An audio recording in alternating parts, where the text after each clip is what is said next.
नमस्कार, मी डॉक्टर सागर कड, global health care centre Rahuri इथून ही माहिती प्रसारित करीत आहे। चिकनगुनिया, डेंग्यू आणि गोचिड ताप याचं गेल्या 3 ते 4 महिन्यापासून अक्षरशः 7 आल्यासारखे रुग्ण आमच्याकडे रुग्णालयात येत आहे आणि प्रत्येक रुग्णाची एकच कंप्लेंट किंवा एकच लक्षण आहे की डॉक्टर सांधे खूप दुखतात आणि कितीही वेदनाशामक औषधं घेतली, इंजेक्शन्स घेतले तरी सकाळी उठल्यानंतर सांधे पूर्णपणे जखडले जातात, उठता येत नाही, चालता येत नाही। तर ह्या समस्या चिकनगुनिया, डेंग्यू आणि गोचिड ताप याच्यानंतर येणाऱ्या आहेतच आणि त्या वर्षानुवर्ष आपल्या शरीरामध्ये राहतात। तर मग याचे उपाय काय, याचं कारण काय, हा डेंग्यू होतो कसा किंवा त्याचा आपल्या सांध्यांवर परिणाम कसा होतो किंवा चिकनगुनियामध्ये काय घडतं याची थोडक्यात माहिती बघणार आहोत। तर अनेक रुग्ण ह्या सांध्या दुखीने त्रस्त आहेत। चिकनगुनिया, डेंग्यू किंवा हा जो गोचिड ताप आहे हा आपल्याला डास चावल्यानंतर होतो।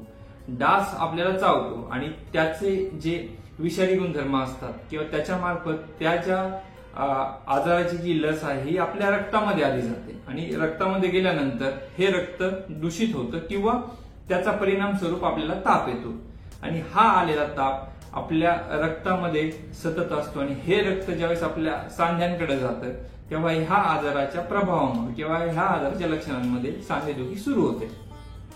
यानंतर आपण काय करतो की आपण रक्ताच्या तपासण्या करतो, त्याच्यातून आपलं निदान केलं जातं आणि मग आपल्याला त्याच्याशी निगडीत जी काही चिकित्सा आहे ही आपल्याला रुग्णालयात दिली जाते।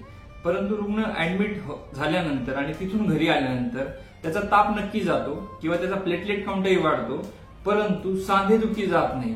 मग याचं मूळ कारण असं असतं की बाह्य घटकाने म्हणजे कुठल्या तरी कीटक दंशाने आपल्याला हा ताप झालेला आहे आणि हा ताप आपल्या रक्तामध्ये तसाच राहतो। त्याचा परिणाम स्वरूप आपला रक्त बिघडतं आणि हे बिघडलेलं रक्त चिवट होऊन आपल्या सांध्यांमध्ये जमा होतं आणि आपण खूप वेळ एका जागी बसलो किंवा आपण झोपलो तेव्हा हे चिवट झालेलं रक्त सांध्यांमध्ये येऊन जमा होतं आणि ते घट्ट होतं, सांध्याला ते जखडवतं, आखडवतं किंवा त्याला स्टिप करतं। अशा परिस्थितीमध्ये आपल्याला ह्या आजाराकरता जी चिकित्सा घ्यायची आहे ही पूर्णपणे तापेवरची रक्त सुधारणे, रक्तातला चिवटपणा कमी करणे आणि याचा जो रक्तप्रसादक म्हणून जो परिणाम होणार आहे अशा औषधांचा जर आपण त्याचा वापर केला तर निश्चित आपल्याला ह्या सांधेदुखीतून नक्की मुक्ती भेटते। हा आमचा आयुर्वेदिक औषधांचा खूप जुना आणि आता जास्तीत जास्त प्रमाणात दिसणारा असा आमचा हा अनुभव आहे। परंतु होतं काय की आपण जसं चिकनगुनिया किंवा डेंग्यू होऊन आपण घरी येतो तर आपल्याकडे एक संकल्पना असते की आता आपल्याला आजारातून आलेला थकवा आहे, हा थकवा घालण्यासाठी आपल्याला खूप पौष्टिक पदार्थ खाऊ घातले जातात आणि मग त्याच्यातून अजीर्ण वाढतं आणि अजीर्णातून ही सांधेदुखी काही दिवसेंदिवस बरी होत नाही। ताप हे जे एक लक्षण आहे हे डेंग्यू मध्ये, चिकनगुनियामध्ये आणि गोचिड तापामध्ये हे जरी लक्षण असलं तरी ताप येणं हा एक आजार आपल्याला आयुर्वेदात सांगितलेला आहे आणि ह्या तापाची चिकित्सा आयुर्वेदामध्ये प्रथम सांगितलेली आहे की लंघन करा, म्हणजे आपल्याला उपाशी राहायचंय किंवा पूर्ण शक्तीनिशी किंवा पूर्ण भुकेनुसार आपल्याला जेवण करायचं नाही, आपल्याला भूक शिल्लक ठेवायची आहे, पचायला हलके पदार्थ खायचे आहे आणि सतत आपल्याला कोमट पाणी प्यायचं आहे। आपण पोट जितकं रिकामा ठेवू तितकं आपण ह्या तापेतून मुक्त होऊ शकू आणि जे आपलं चिवट झालेलं रक्त आहे ते सुधारण्याला जास्त वाव भेटतो। त्यामुळे अजीर्ण होऊ न देणं ही पहिली घटना जर आपण चिकित्सा म्हणून लक्षात घेतली तर आपल्याला चिकनगुनिया किंवा डेंग्यू किंवा गोचिड ताप यातून होणाऱ्या सांधेदुखीतून लवकर मुक्तता भेटू शकते। हा जो हलका आहार असतो हा हलका आहार आपण आमच्या चिकित्सालयात येऊन किंवा जवळच्या कुठल्याही वैद्यांना त्याच्या संदर्भात माहिती विचारून आपण लंघन कसे करावे याची माहिती आपण घेतली पाहिजे।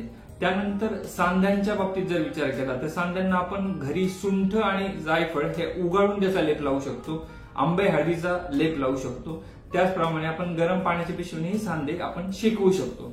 त्यानंतरचा दुसरा जो विषय आहे की ह्या आजारामध्ये जो थकवा आलेला आहे ह्या थकव्यासाठी किंवा हा थकवा जाण्याकरता आपल्याला आयुर्वेदामध्ये च्यवनप्राश सारखं जे औषध आहे हे आपण नंतर घेतलं तर त्याच्यातून आपलं रक्तही शुद्ध केलं जातं, सांध्यांवरही च्यवनप्राशचा चांगला परिणाम होतो आणि जो आपल्याला आजारपणामुळे आलेला थकवा आहे, आपल्या प्लेटलेट ज्या कमी झालेल्या आहे किंवा इतर कुठल्या पांढऱ्या लाल रक्तपेशींवर त्याचा जो परिणाम झालेला असतो हा नक्की सुधारण्यास मदत होते। डेंग्यू आणि चिकनगुनिया किंवा गोचिड ताप होऊन गेल्यानंतर त्याचा शरीरावर होणारा परिणाम हा कित्येक वर्ष टिकू शकतो।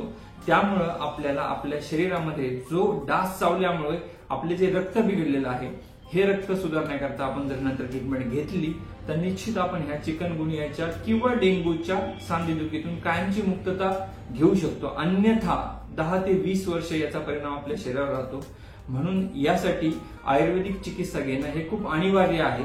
आणि आमचा अनुभव असा आहे की लवकरात लवकर जे लोक आयुर्वेद चिकित्सेकडे जातात त्या लोकांना ह्या सांधेदुखीतून किंवा रक्त आपलं शुद्धीकरणाच्या प्रक्रियेमध्ये लवकर मदत होते आणि ही सांधेदुखी कायमची बरी होऊ शकते. म्हणून एक हा आत्ताच्या ज्या चिकनगुनियाच्या किंवा डेंग्यूच्या साथीतून अनेक जे आपल्या चिकित्सालयात रुग्ण येतात त्यासाठी म्हणून हा एक व्हिडिओ करण्याचा एक छोटा प्रयत्न होता. यातून आपल्याला जी काही माहिती भेटली असेल नक्कीच थोडीफार आपल्या उपयोगासाठी नक्की येऊ शकते. आणि अधिक माहितीसाठी तुम्ही नक्की आम्हाला संपर्क करू शकता.